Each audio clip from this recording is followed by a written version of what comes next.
I started in the fire service at 14 years old. I lived by a firehouse, so I always saw them in and out. So when I was old enough, I decided I wanted to do it. Previous job, I worked for the American Red Cross Blood Services, so I enjoyed helping people, and I thought this would be a great way to do it. My father was an EMT in the early 70s, so I think I kind of always was just destined to go this way. I loved the field. So the day of the fire, an alarm came in for an automatic fire alarm at Benign Birth Apartments. Second floor, smoke detector activation. As the calls come in, they were getting worse as they came in. So off we went. The building that the fire was in, it is a senior high-rise. It poses what we call high risk. So when we arrived on scene, there was already fire, heavy fire coming out the second floor window.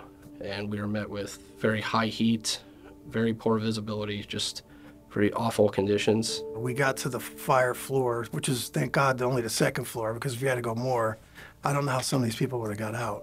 As soon as you opened the door to get into that stairwell, we knew we were in trouble. The smoke was black from the floor to the ceiling. It's very, very toxic, and it could combust at any time. The farther down the hallway we went, the hotter it got. You can't see anything, nothing. It was so black, and the carbon in the air was just so black. You couldn't, I'd have to keep wiping my mask to just see a flicker of light, or it was awful. It was myself, firefighter Graham, and firefighter Machey, and we discovered the unresponsive lady on the floor of the hallway. So we dropped everything then and went to get the person off the floor. This is the first time that I've rescued an unconscious victim. When it's going on, you have no idea who's even standing next to you. It's that dark.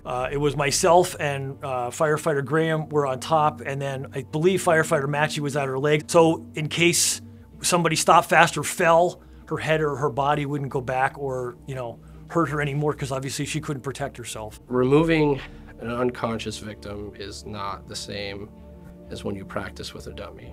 It's a lot harder. Nothing could prepare you for doing something like that.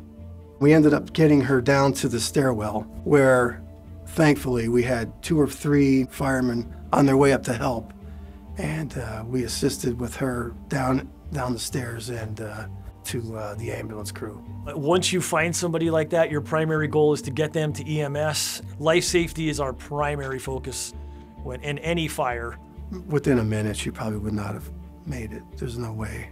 There's no way, not in that environment.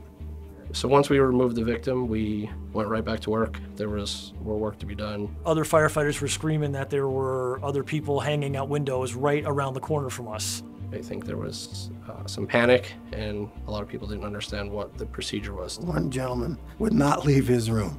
We opened the door to get him out, and he kept yelling at us, "Close the door." We had a outside agency with their ladder and 2 guys on the ladder trying to coax this guy up onto the ladder. Well, I had a window of opportunity, and I ran in and got him out and took him right down the stairs. That happened floor by floor. We literally evacuated the whole building. It was over 100, but everybody did an amazing job getting everybody out of there. They're my heroes. I'm here because of those guys, because they had to come and get me. Removing the other people was a coordinated effort. The initial crews did a fantastic job with the amount of manpower we had, and I'm glad that I have the crew I have, because without them, it doesn't get done. The people there that night did an absolutely fantastic job. Every time we go out the door, there's a risk. You just need to be ready for that moment. You just do it. No matter how strenuous, how dangerous, how hot, how smoky, you just do it. And we did. I think it's just something we're programmed with, that we put ourselves at risk to help somebody else. You're going into environments that everybody runs out of. So a lot of people's animals too, they'll come to me, they'll grab me on the shoulder and say, "My dog's on the second floor." I'll do everything I can, because that's a family member to them, and they'll tell you that. It's a great feeling to know that you helped. That's why they call us, to get people out and to put fires out, and we can't fail. I wake up every day when I go to work, and I treat everybody like they're my family. This is my life's work. This is all I've done. My first call was December 15th, 1987. 26 and a half years, nothing's changed. It's since the first day I started. I just want to be there to help. I couldn't imagine doing anything else. It's the greatest job in the world, and I work with the greatest people in the world, so what would I don't want to do anything else,